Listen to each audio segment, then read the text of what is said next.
Edgar Feuchtwanger may look like any other elderly man, but this Winchester resident has an extraordinary past. When I was a child, I was Hitler's neighbour. 88-year-old Edgar lived in Munich in 1933 when Adolf Hitler moved into the same street as the 8-year-old and his Jewish family.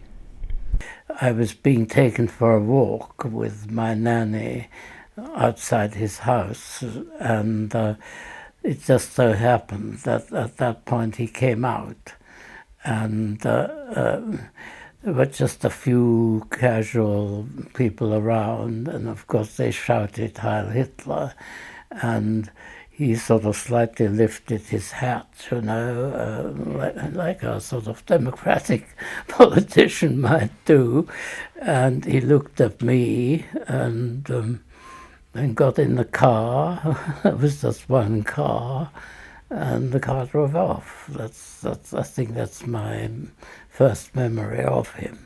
The first thing I remember hearing about it was that my mother said, we haven't got much milk today because the milkman said he had to leave more bottles at Hitler's flat and things like that, you know.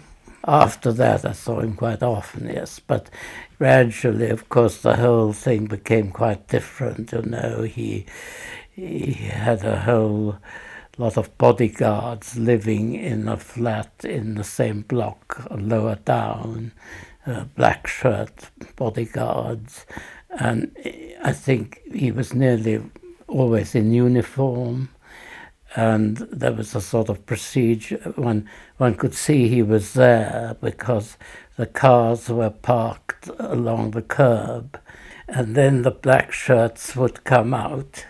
You hear the sort of jackboots clattering on the pavements, and they got into the three cars, and then he would come out and just do this and get into the car, and the thing would roar off, and you could no longer just walk along the pavement in front of his house. Well, let's put it this way: you're obviously impressed by somebody for whom you know more or less more and more of the world revolves around this man, you know.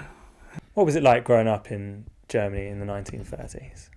We knew it was bad for us, and of course almost more important in my particular case, or in the particular case of my family, was the fact that my father's elder brother was Leon Feuchtwanger, who was celebrity, one of the best-known writers of Weimar Germany, who then pulled no punches about Hitler, who had already written the book, which is still, I think, regarded as a sort of cult novel. It's the first book about the rise of the Nazis, and it was published in 1930. And this, of course, infuriated Hitler and Goebbels, and one could say, well, I mean, it was said amongst the Weimar artistic intellectual intelligentsia, my uncle was public enemy number one.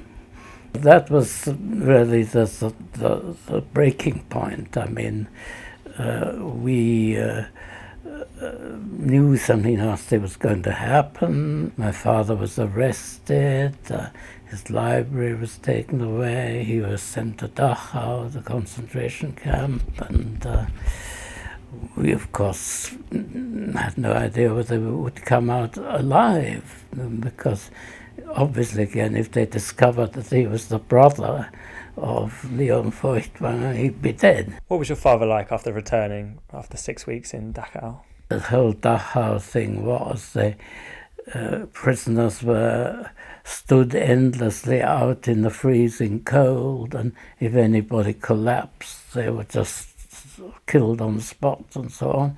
So the only way one could survive was to not draw attention to oneself. I mean, my father knew that, and he just managed to get through it.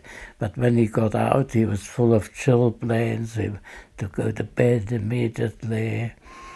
Did eventually recover, but It was, well, the whole thing was at that point designed to frighten people, mostly Jews, I think, to leave Germany. It was to get out, and it achieved that purpose.